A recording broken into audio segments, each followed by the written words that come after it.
c'est une correspondance, une image animée, oui. C'est une correspondance. Alors, on disait toujours qu'une lettre appartient à celui qui la reçoit. En tout cas, dans ce domaine-là, c'est certainement pas satisfaisant. Mais là, en l'occurrence, c'est la partenaire qui, semble-t-il, l'a communiqué. Comment faut-il gérer cette affaire-là? C'est très difficile. En tout cas, il faut faire attention à ses partenaires. Bernard de la Villardière, on va dire c'est la faute à pas de chance, entre guillemets, pour Benjamin Griveaux. C'est-à-dire qu'on ne peut pas encadrer complètement et éviter ce genre de mésaventure. Oui, c'est certain, mais enfin ça démontre en même temps sa très grande puérilité, sa grande fragilité. C'est quand même quelqu'un qui a vécu l'affaire Strauss-Kahn de très près, puisqu'il était strauss-kahnien. Donc voilà. Il n'a pas volé son prénom. Et oui, il a commis une très grande imprudence. C'est terrible.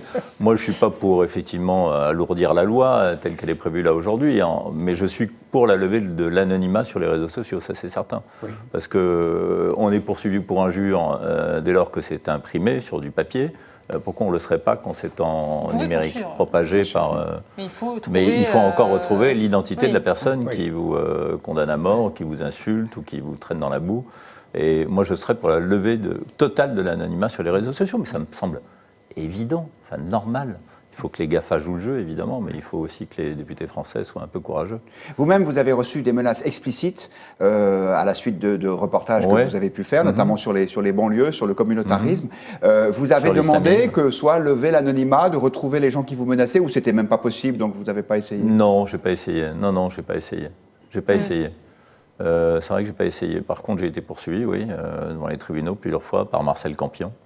Ah oui, c'était autre chose. Ça, c'était pas les réseaux sociaux. Marcel Campion, donc le forain parisien. Et puis par l'ex-UIF, le Rassemblement des musulmans de France. Et l'audience, j'ai été condamné pendant 2 ans et demi, mis en examen pour diffamation. Et à 2 jours de l'audience, l'ex-UIF a retiré sa plainte. Et figurez-vous que j'ai voulu les poursuivre pour procédure abusive, parce que pendant 2 ans et demi, on n'a pas pu rediffuser le reportage. J'ai été condamné, j'ai été mis en examen en tout cas pour diffamation, ce qui n'est pas toujours très agréable. Sur ces sujets-là, du coup, j'étais un peu exposé. C'était compliqué pour moi de prendre position et de faire des reportages sur ce sujet. D'ailleurs, la chaîne M6 m'a cité à la prudence aussi, parce que j'avais été condamné à mort. J'étais sur une liste noire de Daesh à une époque. Et voilà. Et justement, cette procédure abusive, elle n'a pas pu aboutir parce que les magistrats m'ont dit « Ah ben non, mais finalement, il n'y a pas eu d'audience, donc il n'y a pas de délit. » Alors, ce qui est vrai, c'est que là, on le fait dans la vraie vie et pas dans le digital. C'est ce qu'on appelle le djihad judiciaire.